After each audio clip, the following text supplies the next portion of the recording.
It's counting down now.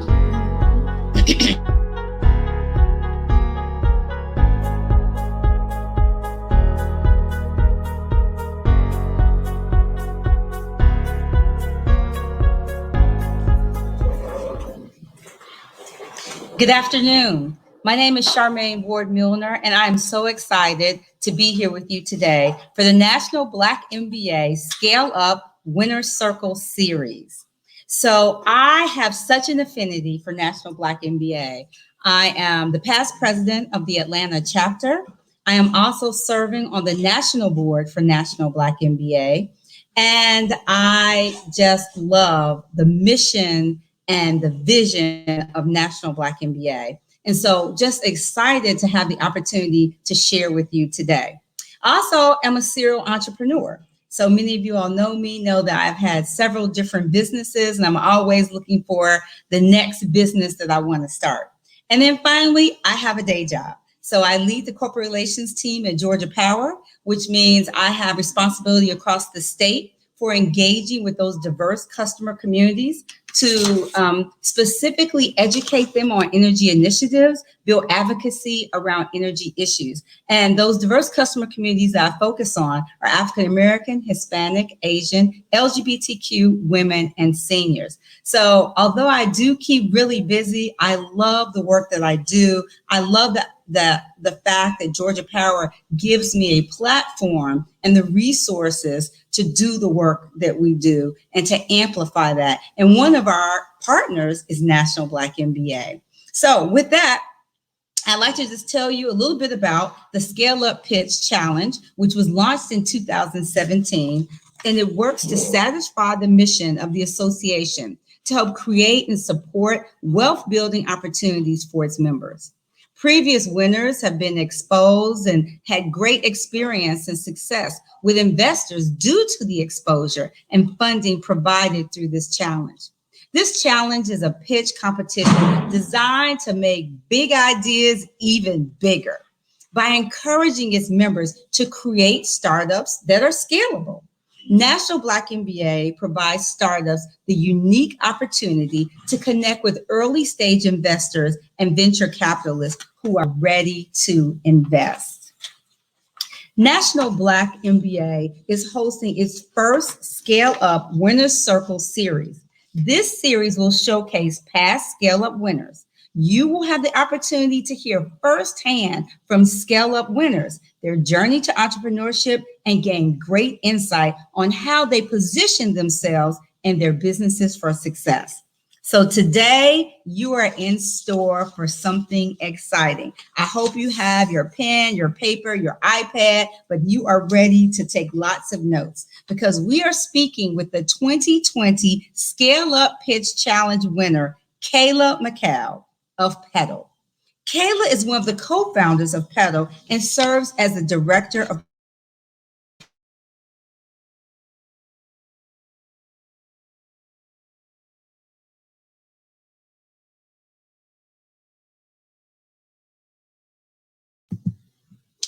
Pedul is a scale-up marketplace where students apply for scholarships and earn internships all in one place. Pedul is the #1 diversity hack for corporations. Their marketplace is the only way for corporations to explicitly diversify their workplace through scholarship programs. Towards the end of the interview, we'll be opening up for questions, so get your questions ready and feel free to put your questions in the comment section. So with that, I'd like to welcome Kayla. Hi, everyone. Thank you for having me. Hey, Kayla. So we're so glad to have you here, and I can't wait just to hear about your journey. But you know, a lot of people like to jump right into the business. I like to find out a little bit more about the person. So tell us a little bit about Kayla. Who are you? Ooh, who am I?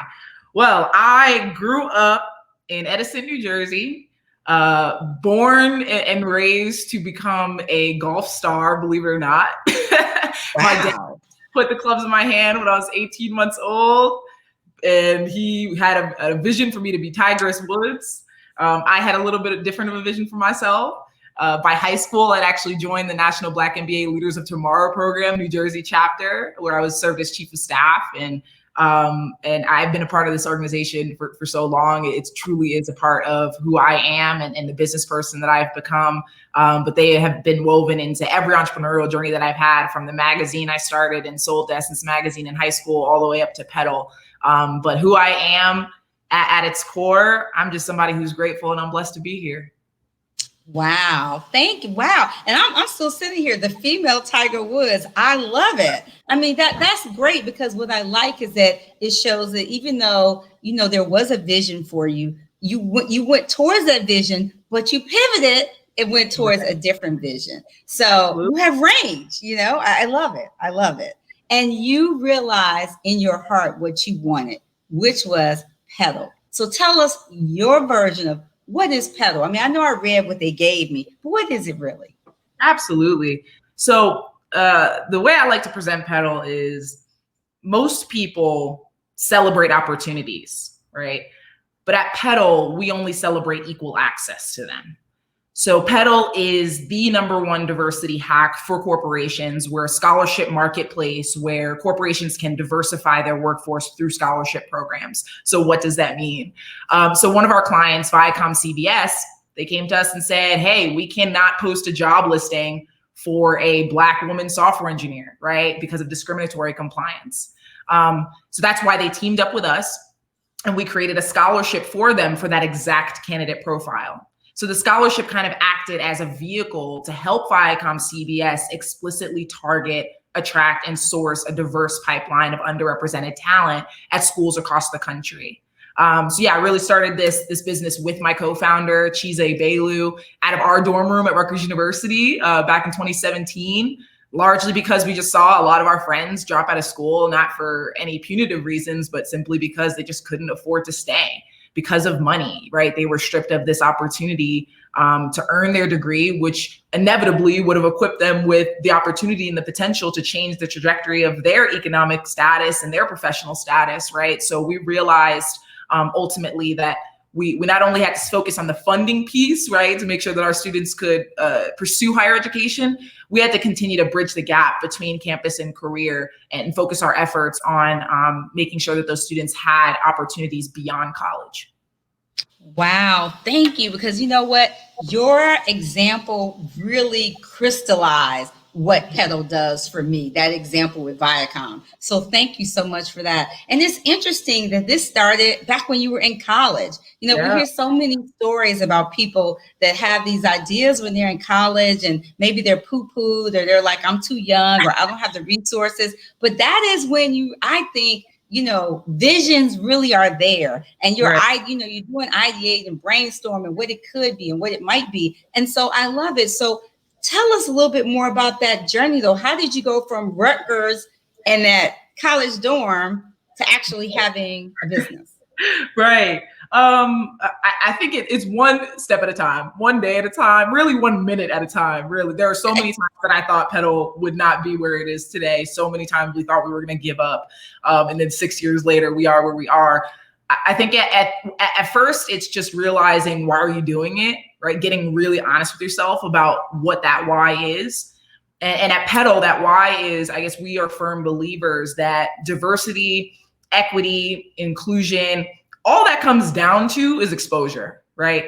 If I'm a first generation college student, for example, which I'm not, I had 2 great parents who went to Fairleigh Dickinson and who went to Rutgers and then Harvard Law. I'm cool, but I have friends who are first generation college students. If that was my situation, for example, I may have never considered college before I found out that one of my cousins went to or was looking at Mississippi Valley State University. So applying to Mississippi Valley State, getting accepted and graduating, or being on the verge of graduating, is our feats on its own, right? It's completely mind-boggling to me that even if I'm lucky enough for a talent manager at my dream company to review my resume, because we all know that a lot of these companies are not swimming in the pool of Mississippi Valley State, they may equate this huge accomplishment in my life to mediocrity. They may think I'm underqualified, I'm not experienced enough, when in reality, I'm just as competent and I'm just as capable as any student who attends Harvard or MIT, right? I just wasn't given the opportunity, the exposure, the resources, the access to prove it. So our mission at Pedul is really to democratize access to opportunity so that one day we can help every college student not only fund their education, but also find the right company no matter where they go to school, what they're majoring in, where they come from, or who they know. Wow. You said so much in that one statement. So let's try to unpack it. And I love that you talked about, I am a first generation college person. And so you're right. Absolutely. The fact that I never knew what a HBCU was. I never knew what a sorority or fraternity. It was so many things I didn't know, but I was thankful that I went to a really good high school where those around me were all talking about college. My parents were talking about college. So I was like, that's where I'm going, right? But it is about exposure and access. You're right. So I love that you talked about the why, because so many times people, and it's not just start a business, but even get a job. It is about the why, so talk to us about once you had the business and you understood the why, how did winning the Scale-Up Pitch Challenge impact your business? Well, let's say I can confidently say that 2020 was a make or break year. Let me tell you. Okay. In part because of Scale Up, we made it, right? And now it's time to just grow and continue to create impact. But Scale Up not only equipped us with the capital that served as really a lifeline for our business last year when we lost a lot of business due to COVID-19. I mean, I know y'all in the audience, you're putting together all the dots, talent acquisition, diversity. First thing to get cut, right, in COVID-19, furloughs, like people were not hiring. On top of that, they did not care about diversity, right? DEI was the first thing to get cut. It wasn't until after George Floyd that all of a sudden these companies had these budgets and incentive and intention around DEI. So if it really wasn't because of Scale Up, we probably wouldn't have had the money to sustain ourselves. But winning the competition itself and not just participating, I think really gave us the exposure and the credibility that we needed to gain real traction and, for lack of better words, respect and visibility among communities of investors and prospective clients that have literally completely changed the trajectory of our company. Since Scale Up, we've locked in corporate partners like Viacom CBS, Paramount Pictures, Juniper Networks, the huge publishing company Wiley. We've been awarded titles like Most Innovative Company in New Jersey, Most Innovative Education Company in New Jersey, and literally yesterday we just made the list for Forbes Next 1000.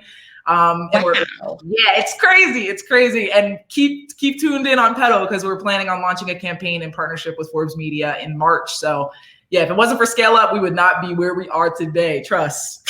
Wow. Kayla, you first of all, I want you to know you're beaming, right? You are clearly the poster child for Scale Up. So thank you. But it's a win-win because as much as you're the poster child for National Black MBA, Scale Up, it's a win for your business, Pedul, and it's a win for all the other young entrepreneurs that are sitting out there that just have an idea, right? And they're listening to you. So what's that one piece of advice that you would give that person that's sitting out there? Maybe they have the idea, maybe they just started it, or maybe they've been in business a year. What would you tell them? It's super, super cliche, and I hate to hear it all the time, but it really is never give up. I applied to Scale Up 3 times. I didn't make it in 2018. I was a finalist in 2019. I flew down to Houston, ready to take home the gold to have my dreams crushed. But then I put my head down. I got to work and I built a business worth noticing. And I believe that's why we took home the win in 2020. So, you never know when yesterday's no could turn into tomorrow's yes. So just keep applying, keep building. Don't listen to nobody. Don't even listen to your own monkey brain. And just strive. Just keep striving. Gosh, I love it. I absolutely love it. So, all right. We've talked about your business. We've talked about your journey. We've talked about how Scale Up Pitch has impacted it. And you've given some advice. So what about how your membership in National Black MBA, how has that impacted you, whether personally, professionally? Oh, absolutely. I mean, I'm a National Black MBA baby. Like I said, I came out of this organization as the chief of staff for the New Jersey chapter of the Leaders of Tomorrow program. So if you don't know what the Leaders of Tomorrow program is, get to researching. It is an organization that equipped me with all of the skills necessary, from building business plans to analyzing market potential, everything that I needed to know as a high school student doing a crash course on receiving an MBA.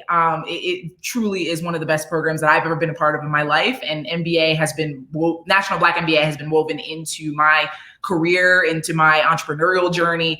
If it wasn't for this organization, if it wasn't for people like Paula and Robin, the former director of programming, Steven Santellin, if it wasn't for Rita Parker and so many others, even my chapter president, Michael Fleming, for investing in me and my growth from such an early and impressionable stage of my life, I would not be where I am today.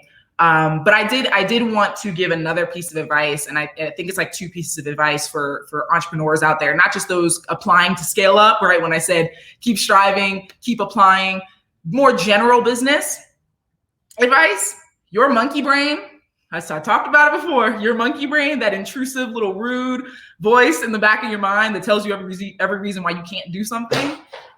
Try to remember that part of your brain has literally developed from our most primitive brain, right? It's not a true function of cognition or anything. It's meant to keep us safe. It was adapted from being able to scan our environment, sense danger, sense discomfort, and have us go back on a path of being comfortable, of being safe, right? So doing the crap, all the 80% of stuff that you gotta do to get the job done that you don't ever really wanna do, like you're never really gonna wanna do it, because 20% of my job for Pedul is what I love to do. 80% of it is all the operational crap that I don't. Just know that when that monkey brain gets loud and when it gets nasty with you in the worst times, I always tell it, thank you for sharing. And then I immediately get back to work on what needs to be done to move the needle forward. Because you can't listen to it. You can't feed into it, because what it's going to do is just keep you behind, keep you stagnant. And if you want to grow and you want to push forward and you want to build a business, you are always going to be in a state of discomfort, which makes that monkey brain very uncomfortable. So just remember that. And also try to get involved in as many communities like National Black, the NORC Regional Business Partnership, which I put in some of the resources that we'll be sharing. Make sure you're around like-minded people whose success are literally predicated and sustained by your success. And that's why I love organizations like National Black MBA. Wow, Kayla, I think we are absolutely kindred spirits. We have so much that is in common. And I love the way you talk about that monkey brain, because people have to acknowledge it. I said, just acknowledge it. I love it. Acknowledge it, say thank you, and move on. So somebody in our audience needed to hear that, Kayla. Somebody, the light bulb just went off and they said, monkey brain, thank you. Now I'm moving on. So thank you for sharing that. I love it. So you know what? There are a lot of people in our audience that I'm sure are saying, okay, if she can do it, I can do it. I never thought these pitch competitions, and I thought they were rigged. I never thought they amounted to anything. But you know what? I'm going to try for the next Scale Up Pitch competition. What advice would you give those folks that are saying, I'm going to do this next time? Ooh, do it. I mean, you already decided. I think what we get into the problem of, and it goes kind of back to that monkey brain conversation. We get into the problem of, there's a good Chica line who she said, I don't argue with my, what did she say? I don't argue with my destiny. And that is such a powerful line. I don't know if any of y'all are Chica fans, but look up Chica. She is inspirational. Don't argue with your destiny. If something is pulling you in your heart, right, towards a goal, towards a mission, there is something ingrained in you. There's receptor sites in your heart that is telling you that this is for you, that your standards of integrity are telling you what your life intention is. And if there's even an inkling of you that says that you want to do it, just do it. Just take the steps and do it into bite-sized pieces. That's a little piece of advice I can say. When you start to have this huge goal in the back of your mind of, I want to have this acupuncture business, and we're going to be on Main Street and it's going to be the most popping thing ever. That's beautiful. I love that. I love having that vision and having that clarity of vision. But it also can be a little debilitating, right? Because it's something that's so big, you don't even know how you're going to get there. So if you just commit to the little things, like what James Clear talks about in Atomic Habits, committing to 2 minutes every day towards a little bit of research towards getting that acupuncture studio. What does it mean? What does acupuncture mean? Right? Next day, what does it mean to have a business? next day. What does it mean to write a business plan? Just commit to 2 to 5 minutes a day towards stepping towards that goal. Because at the end of the day, if you do a little bit every day over the course of a year, you will be so much further ahead than doing absolutely nothing over the course of a year, right? So we just have to realize that time is so short, right? And it is also long at the same time, right? We have a lot of time in the day and we always make excuses for how we don't have enough time. And it's not that, it's just what we make time for. So if you make time for your dreams, you make time for your vision, and even if it's just 5 minutes a day, it will take you so far. Wow, I love that. Don't argue with your destiny. I mean, that's got to be a hashtag somewhere. Right. Somebody's got to be doing a hashtag on that one. Thank you, Kayla. So listen, and please, if you have any questions, anyone out there, if you have questions, please put them in the chat, and then I'll give them to Kayla. I mean, she's just such a wealth of information and insight and inspiration. But you mentioned something, and this is where sometimes I think we don't do enough of. You talked about taking 2 minutes. I want to take that 2 minutes. I want to talk about preparation. So you said you tried 3 different times. So often, and I have judged many pitch competitions, not necessarily the scale up, but sometimes the entrepreneurs aren't ready, right? They haven't done the proper preparation. Can you talk about preparation and what that means to you? Absolutely. My dad is, if he's watching this, he'll know. He always ingrained in this to me. He said, try everything at least once so you're never omitted from the conversation, right? You have got to just get yourself out there. There will be times where preparation can be debilitating, right? You think about every single step that needs to be taken before you feel like you're ready to launch the business. You're ready to apply to scale up. It is so freeing to know that you don't have to know every step of the way.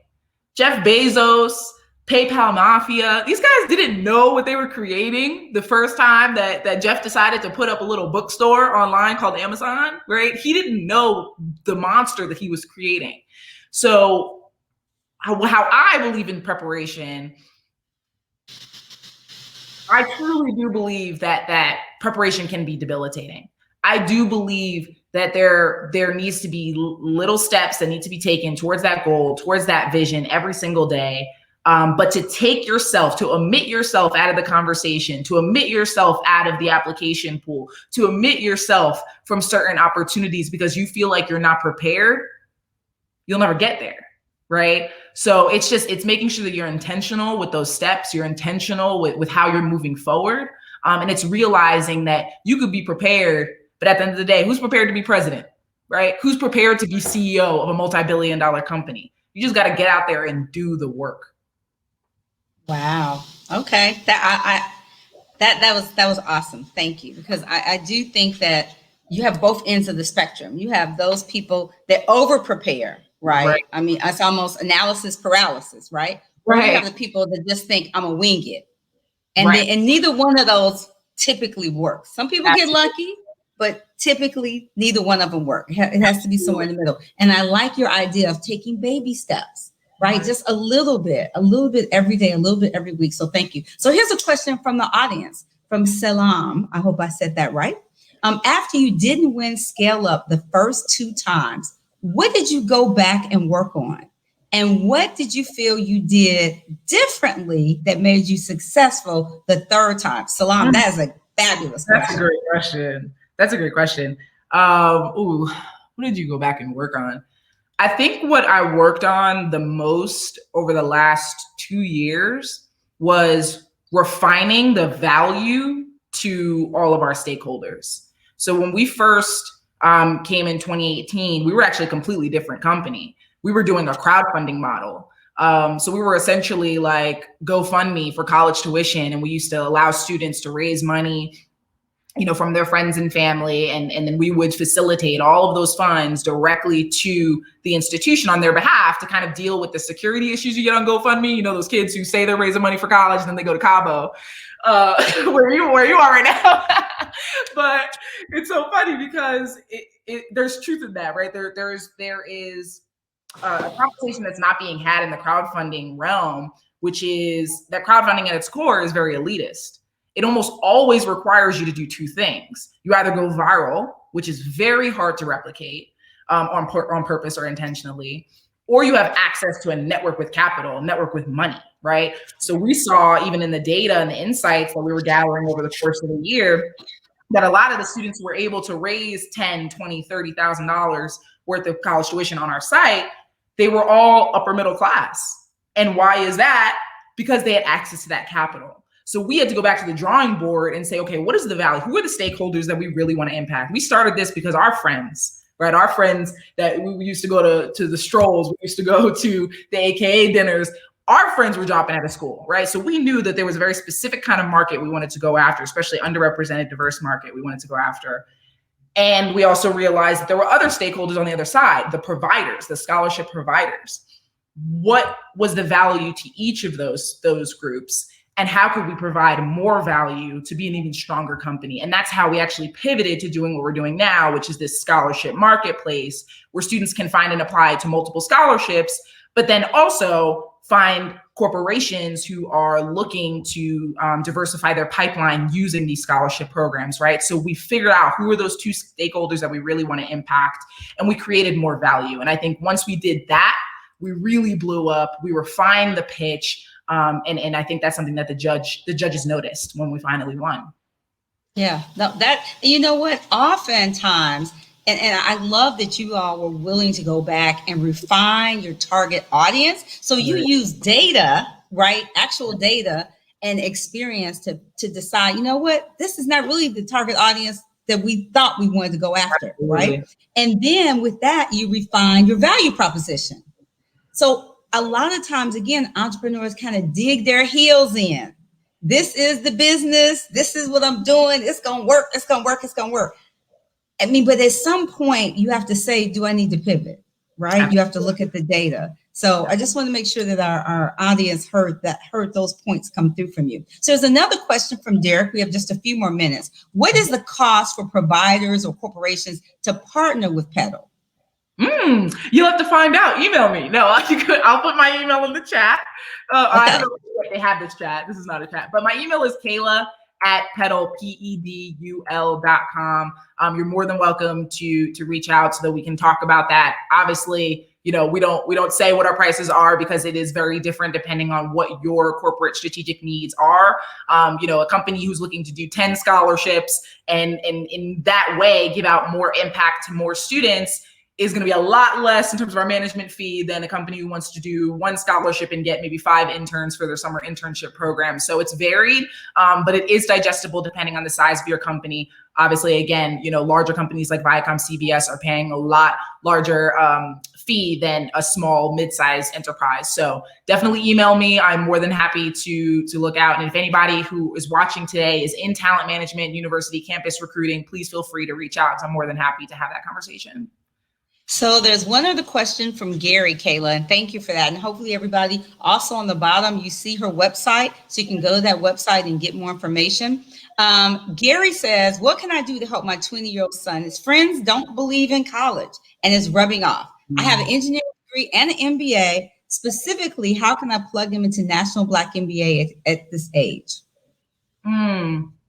Well, as a dad, I would encourage you. I can't say how to change his mind because I think that's the one thing. I don't have kids, but I know when my dad tried to change my mind, that was the last thing I was going to do, right? So my advice to you as a dad, as a father, one, listen, right? Just be open to listening, because I know my dad was very disappointed when I decided not to take any of my D1 offers to go play college golf, to not go down the road of playing pro golf, because I had a different vision for myself in my life. And I feel like at that time, it took him time to listen. It took us time to get our relationship back to the point where I even felt comfortable having conversations about Pedul, about other priorities in my life, other opportunities in my life, because I feel like I didn't have that honest, open communication with him at that stage in life. So one is just listen, right? College is not for everybody, right? I have tons of friends who don't have a degree who are making millions of dollars creating videos on their couch for YouTube, right? So it depends on what is his calling, what does he want to do with his life? What type of impact does he want to have? And that's something that I've been thinking about a lot. I have a niece who's 3 years old, and I'm thinking about, when I become a mother, I'm never going to ask my child, what do you want to do as a career? Or what do you want to be when you grow up? I'm going to ask them, what kind of impact do you want to have on the world? And I so love that. ask that question, maybe that can give you a little bit more insights into how he's thinking, right? He may not just want to be a deadbeat, just chilling on the couch. He may really have a vision and a plan for himself, and college is not part of that plan. So just listening and being understanding that everybody's path is different. Just because you have an MBA and you're an engineer, it may not mean that it's right for him. But in terms of National Black MBA, definitely get him involved in Leaders of Tomorrow if he's at all, interested in that. He wouldn't be able to be a participant because he's not a high school student. But there are ways for him to mentor students, to be involved, to talk about all of the opportunities that we don't talk about in college because nobody talks about creating a YouTube channel. Nobody talks about making money on TikTok, right? These are things that are just not happening on college campuses, and he may be able to add some value in that way. And by way of that, create a network of people who do value that higher education and the network and the resources that that kind of education provides.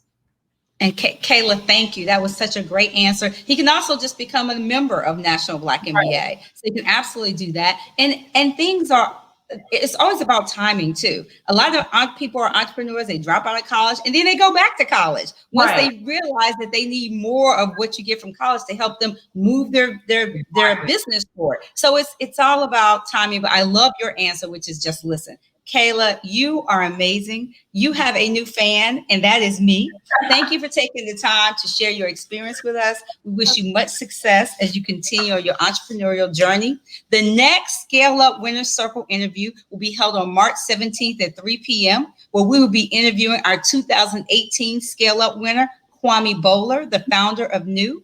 Applications for 2021 Scale-Up Pitch Challenge will open mid-May. For more information, please visit the website at www.nbmbaa.org. That's www.nbmbaa.org. Again, this is Charmaine Ward Milner, and I have with me the amazing Kayla Michele with Pedul, and it has been just a wonderful experience to get to know you better and to share your journey with everyone that is watching. Thank you so much, Kayla, and thank you, National Black MBA. Thank you, everyone. I had a great time.